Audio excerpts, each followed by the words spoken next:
very warm welcome to all our viewers. Today we are back with very interesting podcast. I'm your host Pallavi Kulkarni. So today's topic is sustainability practices, implementing environmentally sustainable practices within schools. We are thrilled to welcome a distinguished educator, Ms. Asmita R. Chowdhury, Principal of Sri Chaitanya Future Pathway Global School, Vartur, Bangalore. She will be sharing her expertise on how educational institutions can drive sustainability and environmental stewardships. Stay tuned as we explore how schools play a crucial role in shaping a sustainable future. Let me give you a brief introduction about our guest. With 15 years of experience in education, Ms. Asmita R. Chowdhury is a visionary principal of Sri Chaitanya Future Pathway Global School. She blends national and international curricula to create an inclusive and innovative environment. Ms. Chowdhury has trained 32 schools across Maharashtra and is a recipient of Global Teachers Award and Best Educator in Education and Research. She holds an international baccalaureate degree from IBO, Switzerland, and is an expert IB practitioner. Her educational philosophy focuses on empowering students to become a critical thinker and compassionate individual through child-centered learning, positioning her as a leader in fostering future-ready learners. Welcome to the show, ma'am. Thank you.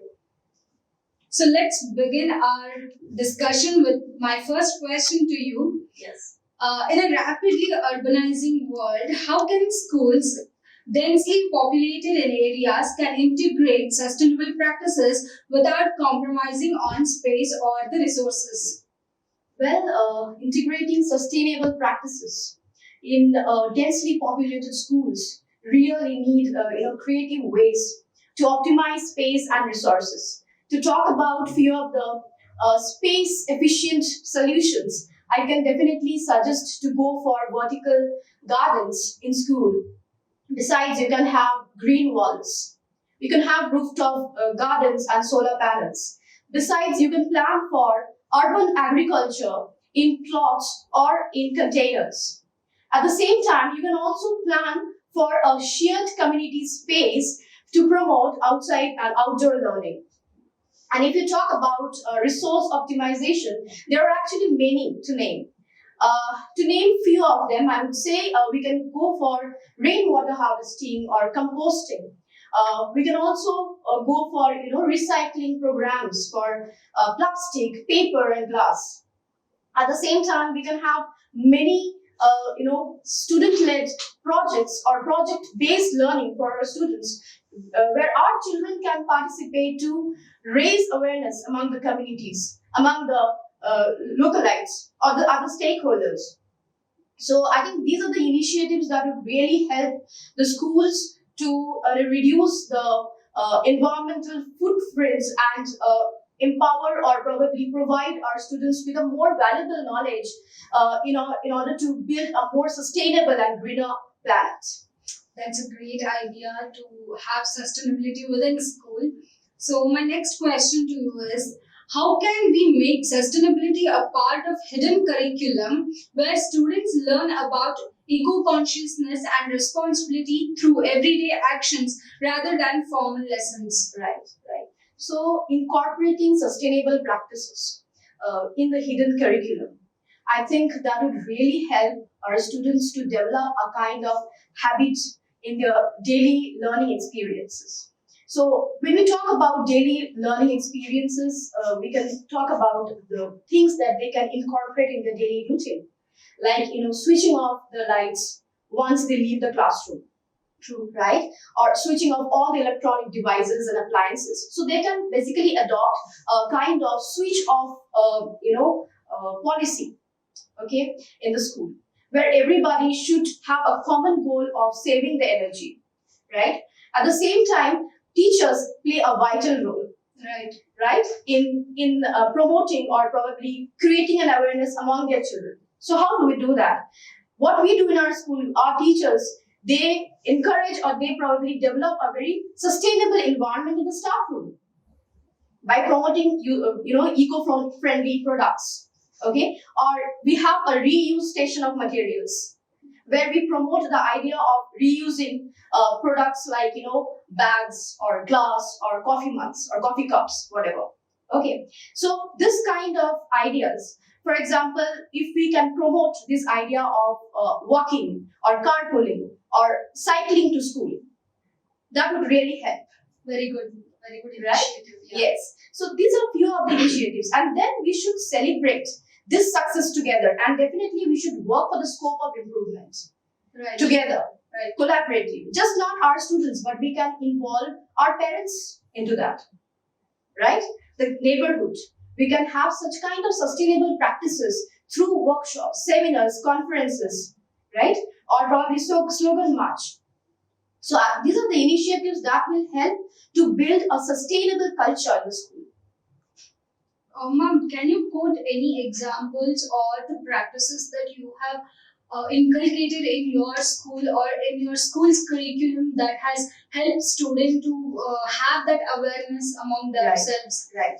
So our curriculum follows a very unique, method.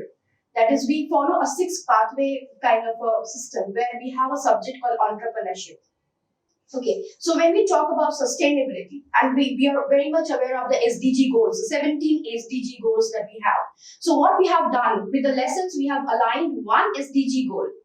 Okay, so this is one thing.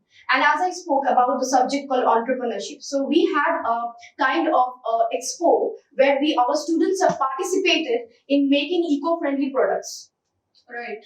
Okay, so that also served the purpose of entrepreneurship. That gave, involved the students or engaged them coming up with more creativity, more critical thinking skills, and coming up with their own ideas to how to design a eco-friendly product. That's a very And good. besides, we are going to have a podcast studio very soon in our campus. We are working towards it. And the main goal of having a podcast studio in our school is this topic, sustainability. Because we want to promote this idea of sustainability to have a more healthier planet, a more green future for our children, for everybody. That's, So that's that's really a good initiative Thank from you. your school, ma'am. I think students will be more aware of the future repercussions of what the carbon footprint that we are leaving behind Yes, today. absolutely. So if we started at the early stage, then we have a better future. Right. We can be hopeful for the better planet tomorrow. Absolutely. So my next question to you is that Yeah. schools often focus on reducing waste and energy consumption, but what about regenerating or giving back to the environment? How can schools implement restorative practices like green space, biodiversity projects, or eco gardens? Yes. So I think schools play a very crucial role in this restoration process that you spoke, right? So few of the biodiversity projects which we can promote in the schools, like having habitat restoration projects or plans, okay? Or else we can have something like species specific projects for our students, right? And something like if we are taking up any biodiversity projects, let's have some kind of audit to assess or to monitor what is the progress of the projects happening, Right. and then work on the action plan towards it. If we talk about green space, we can have kind of green walls that I spoke, okay, or the rooftop gardens, right? Or we can have a kind of urban agriculture in the school, a kind of a tree nursery, or students can definitely practice gardening. That is very common. All age groups can do that, right? Yes. And these are the few of the things. And also, if you talk about eco gardens, we can definitely promote eco gardens in school, like having a permaculture garden, Right. right? So that would really help. Also, very common idea which most of the schools they do is like composting or using of organic fertilizers, right? That would also be a very good idea. You can have rainwater harvesting. So these are few of the initiatives which the school can definitely promote to have a very healthy biodiversity and ecosystem. Yeah, very good thought, ma'am. So my last question to you is, do you believe in schools should collaborate with environmental activists, NGOs, or even local government bodies to create impactful sustainability programs? And if so, how can these partnerships be most effective? Right. So, partnership with NGOs or any governmental bodies, embracing the partnership with them, I think that would have a very impactful effect on the sustainable education and definitely help our students to promote and to empower the next generation of future environmental leaders. So, how, if we talk about how, or how do we promote this idea, how do we partner? So, definitely we can reach out to the NGOs, or we can reach out to the environmental activists who can serve as a guest lecturer, or who can conduct some workshops in terms of environmental issues or global concerns. They can be part of the school campaigns or the workshops and help our children to come up with better ideas, to promote this idea to have a more sustainable living, right? Yes. And it would help us in various ways at the same time. It's like you can go for, and you can have access for finance, right? Right. You can have access for finance, resources. You can have a good network. You can help our students to have a good connect with the stakeholders, right? So we should have a clear set of goals and objectives with our partners. Have that mutual trust and respect, right? And also very important is the MOU, the mutual understanding trust. So that is very important. So if we have all this set, I think collaboratively we can definitely give and promote or make this earth a better place to live. That's a great answer, ma'am. So I have one added question to this. Yes. So since your school is also implementing a lot of activities and Right. policies and to bring awareness among students and the staff community. Right. So have you ever faced any challenge during this process? Might be while creating awareness to the students or making them follow these practices, or while connecting with local government bodies or the NGOs? Like, have you faced any challenges, or if you have faced, then what were they, and how did you mitigate those challenges? Right. So challenges as such we did not face, honestly, Okay. because it was a very smooth transition of the process that happened. Because we had a clear set of goals and objectives, that this is what the plan is.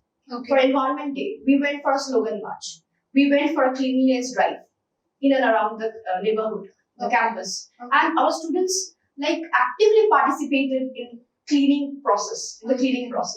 And also, we are working on the global concern, that a very, very, very crucial global concern. I think most of the schools are working on it. That is a climate change. We're already working on this project, and students, not only students, I would say our parents are also, they have also joined hands to participate in this awareness drive. So challenges as such, we have not faced anything. It is a very, very smooth process that has happened. That's a very good answer, ma'am. Like, I'm glad that you never had to face any No. challenges, and I hope it remains smoother Right. process for you Right. in the future to create that awareness and create a better society and a greener planet for the future. A big thanks to you, ma'am, for Thank you. coming to the show and giving your insights and a fresh perspective. It has definitely enriched our discussion. That's a wrap for today's engaging conversation. If you have any questions, feel free to reach out to us. We would be happy to answer all of your queries. For more engaging videos, visit our website www.theENN.com, and don't forget to like, share, comment, and subscribe for the latest updates. Thank you for tuning in. I'm Pallavi Kulkarni, and we'll see you next time.